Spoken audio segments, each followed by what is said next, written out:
You are listening to Along the Line, brought to you by the Media Freedom Foundation. On today's episode, we analyze Venezuelan-U.S. relations. Please listen responsibly. Beautiful black people smiling back at me across the wide river in the ocean blue. Welcome to Along the Line. I am Dr. Nicholas Baham III. I am joined as always by my co-host and anti-fascist, Dr. Nolan Higdon, and our sound engineer, Janice Domingo. Today we analyze Venezuelan-U.S. relations. Nolan, what's going on? No, can't complain.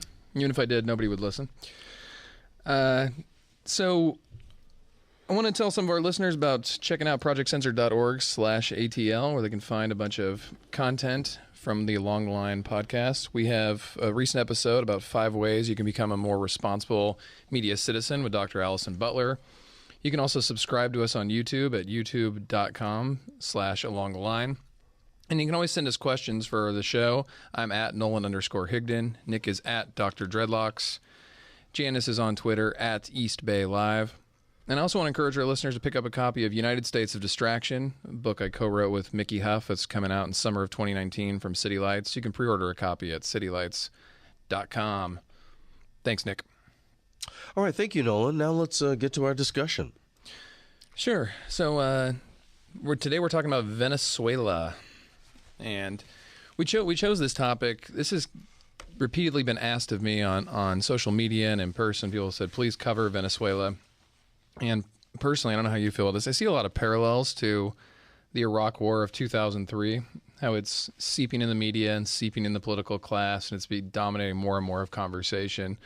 And I'd like to sort of jump on some of the issues around Venezuela prior to a narrative being completely formed by the corporate press and the political class. And so the issues with the most recent issues, I should say, with Venezuela started on May 20th, 2018, when Nicolas Maduro was reelected for a second 6-year term. There had been some controversy surrounding the election. It was originally scheduled for December of 2018, and then it was pushed ahead to April 22nd, and then it was moved to May 20th. And the shifting dates, as well as low voter turnout, which hasn't been confirmed, but the claims of low voter turnout, led the EU and the Organization of American States and countries like Australia and the United States to reject the election. However, China, South Africa, Cuba, Iran, Egypt, Russia, Syria, and Turkey have all recognized the election. The 2 candidates who were leading behind Maduro said the election was critically flawed by irregularities, and so they asked for a new election to be repeated. But to confuse matters worse, Maduro was inaugurated on January 10th, 2019 by the National Election Council, and there's rumors that they took bribes, which the National Election Council denies. And as a result, international domestic groups are denouncing the election. There's also domestic groups who are supporting the outcome of the election.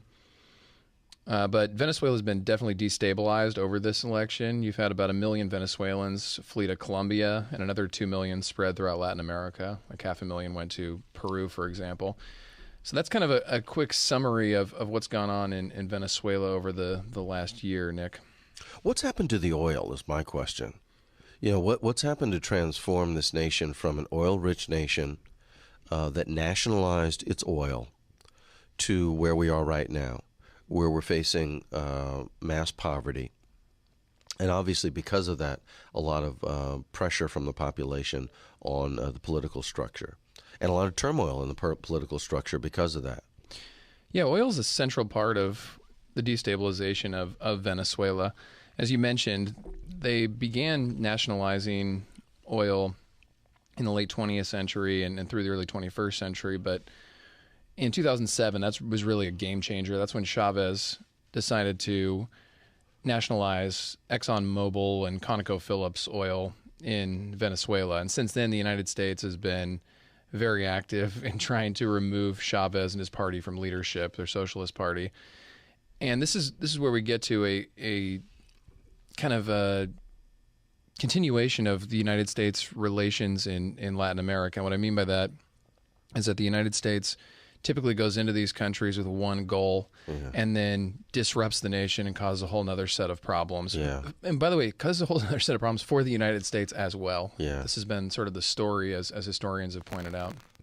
What's generally, I mean, I don't want to take you off topic here, but generally, what's your perspective on nationalizing oil, for example?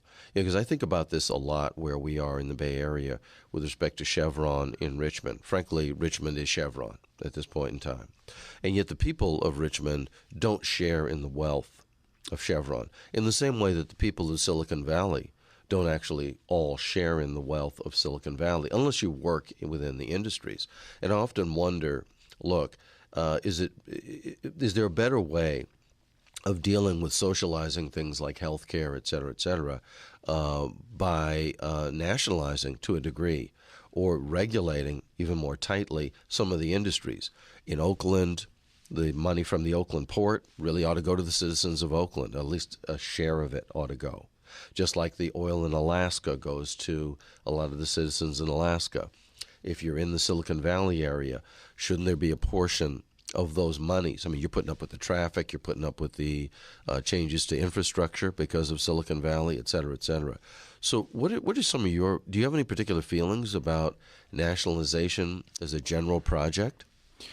Well, I think the heart of that question is in my view, there's always a competition between the market needs and democracy. Right. And we seem to shift back and forth for this country, usually only focus on the market needs, but sometimes on democracy. Yeah. And so, like you said, Richmond is Chevron. Richmond, California is Chevron, and vice versa. And same thing with Silicon Valley. They control that region. So I think it comes down to a question, us as citizens and voters, do we value the market needs of these corporations over our own democracy? Right. Because if you've traveled through Richmond, despite the massive amount of wealth that's in that city from oil, the people are clearly not living in that wealth. Right. Just think about trying to find healthy food in that region, or a safe spot where you won't see police activity or crime or violence.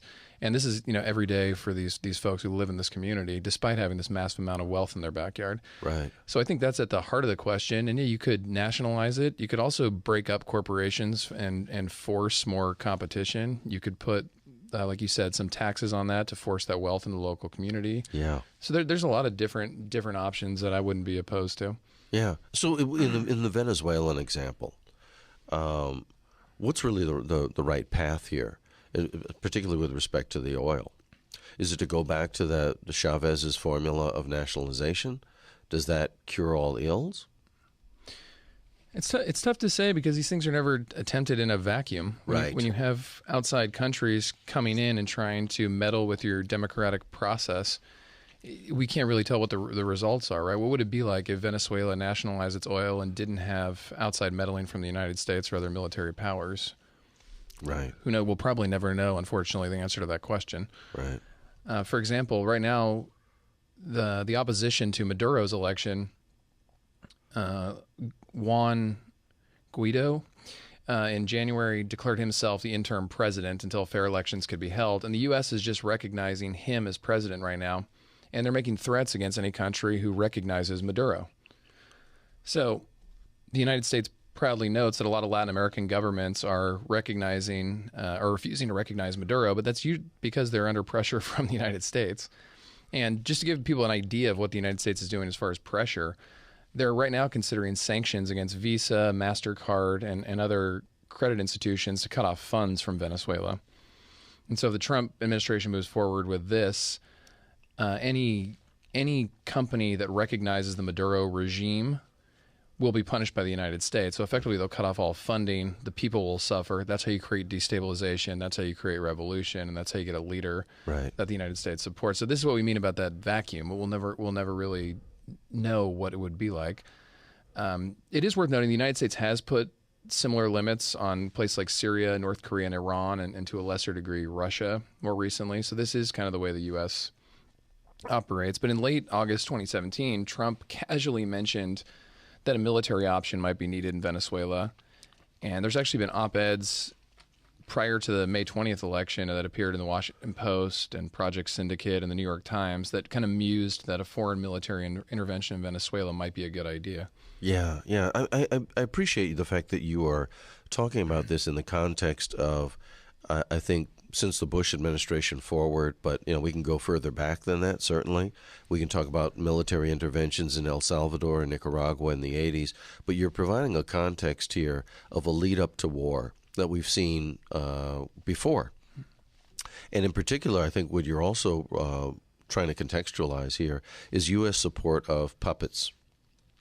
And the fact that the U.S. often, especially in Latin America, fails to recognize the elections. Whether those elections were rigged or not, I mean, frankly, our election may have well been rigged, right? But we don't necessarily have anybody dealing with this, aside from the Russians, by the way, in the same way.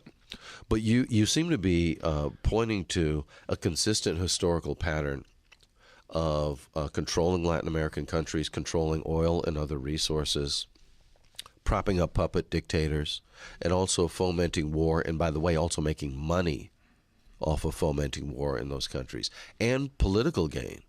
And what I find so fascinating about what you're saying is that we are approaching an election in 2020.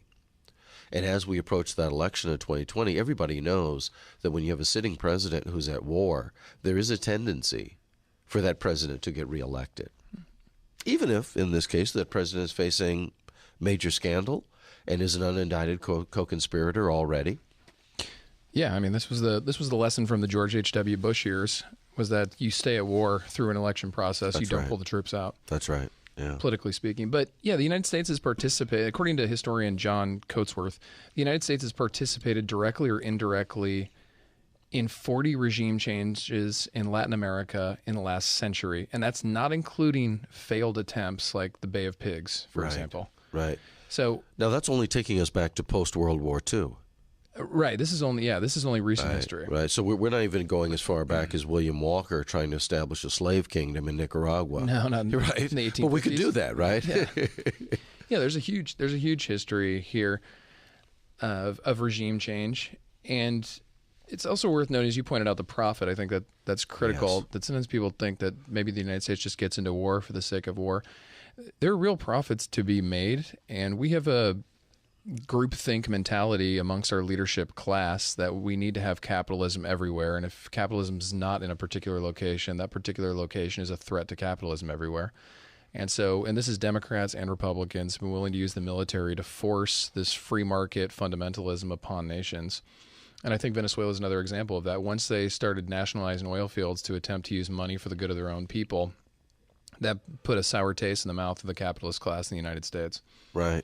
Do you have any particular critique of the Chavez regime, for example, or take on the American critique of Chavez as a brutal dictator, far left tyrant?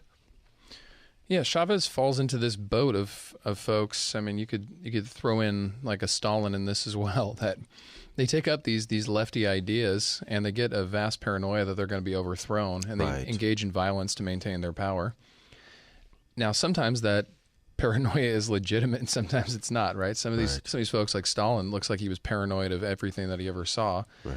In the case of Chavez, he had a right to be paranoid. There were foreign entities and businesses trying to overthrow his regime. Now, does that justify the mass murder and locking up of people? Absolutely not. But that's, again, how context plays kind of a critical role here. Yeah, I think it's important that you bring that up, too, because I think I hear you also suggesting that it's that global capitalist order which continues to destabilize that. So even if you start out as a fairly progressive left-wing leader who wants to nationalize industry, that global capitalist order puts pressure on that particular leader, which creates an instability and, in effect, creates kind of a fascist, left-wing fascist situation. I think you could see the same thing historically with Sukarno in Indonesia, too, where he started out just fine, but things quickly turned. And maybe a big part of that, all of that, was about the pressure of the global capitalist order, where you feel under attack at a certain point in time. Then before you know it, you're suspending freedom of the press. You've got a ton of people in prison, political prisoners, et cetera, and it rolls downhill from there. Yeah, and it makes that fear of another government coming in and overthrowing you makes you do things that would otherwise seem completely irrational. Like take North Korea, for example, right? Right. Massive starving of people and these human rights atrocities are committed by the North Korean government. What seems on the surface all in the name of trying to hold on to a nuclear arsenal, right? But in reality, look at it from his perspective. Every other person in the region who's given up nuclear arms has either been overthrown like Saddam Hussein or threatened to be blown off the map like Iran. Yeah. So he's like, this is my only ticket to survival, is clinging to this giant bomb. And I would say, too, that his two conferences, meetings, whatever you want to call them, love fests with Trump, have only confirmed that. Because, he realizes now, I got a seat at the table. I'm not going to give up a seat at the table. The thing that gets me a seat at the table is the nuclear arsenal. Why would I give that up? Yeah. Yeah. It's the symbol of prestige. Yeah.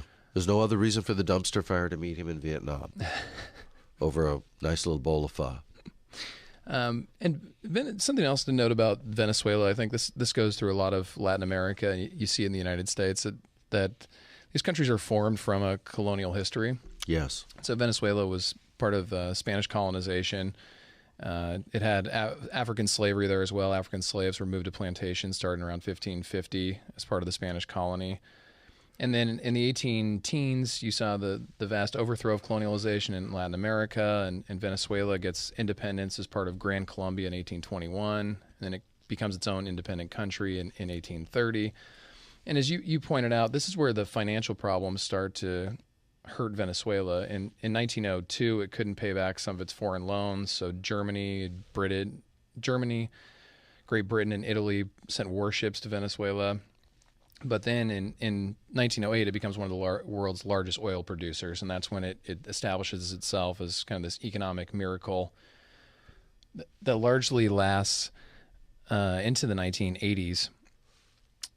But then there's this big shock of oil pricing in the 1970s. They take out loans from the IMF to support themselves through it. That's always a slippery slope, right? Exactly. Yeah, there you go. The debt crisis, yes. Well, yeah, and we should know for our listeners, the reason why is leadership takes out these loans. Well, these leaders die or go to other countries, and then the general public needs to repay it, and they couldn't repay it by 1992. Yeah. And that's how Chavez grew in popularity, because he was going to stick it to the IMF for his people. And so he leads this military coup that's failed. He goes to jail, comes back out of jail, wins the presidency in 2000. And he starts, again, nationalizing these oil fields and taking this money. So there's a history here of how this occurs, I think is really important. And we forget this when we go into places. Like I remember when George W. Bush invaded Iraq, he said, I started reading books on Iraq. Like, why didn't you do that before? Yeah. Like years in advance. But I'll hand it to Bush. At least he read at some point. That's true. Well, he alleges he read. Yeah, alleges that he read. We're firmly in a fully anti-intellectual world right now. Yeah, so that history plays a role in how they see things. Right, when you see an outside invader coming, they've been through this story numerous times. Right. And when it comes to economic crisis, they've been through this story numerous times. So this is the way that the folks there see it through their colonial legacy, if you will. So where do we go from here? Well, we have Trump in charge, and according to Greg Weeks of the University of North Carolina, he edits the journal The Latin Americanist. He warned that Trump was working to Americanize the crisis. And he says the more you Americanize the situation, the worse the eventual result for the average Venezuelan will be. It badly undermines whatever government comes next and increases the chances of armed insurrection. And what Weeks is getting at there is we've tried to turn this situation into all about America. When it's actually about Venezuela and the Venezuelans. Right. Just as a note, Trump's special envoy to Venezuela is a guy named Elliot Abrams. And for our historians out there, you might remember him. He was convicted of withholding information about the Iran-Contra scandal from Congress. Yeah, he's a real peach. Yeah, and he received a pardon from George H.W. Bush. Naturally. Yeah. Well, when does America not try to make it about America, though? No, I think Janice, I think you got a point there. When do we not try to do, and when do we not try to read things ahistorically? So here we have Nolan sort of giving us this colonial breakdown of Venezuela. We don't deal with foreign policy in that kind of a sophisticated fashion, frankly. We read outside of context. I think the greatest example of this is our misreading of the war in Vietnam, which we read in terms of, as you pointed out earlier, fighting back the communist horde. when in fact that was an anti-colonial struggle. Right. Did we misread Venezuela here too? Did we misread Hugo Chavez? Did he read himself as being a part of a broader anti-colonial struggle?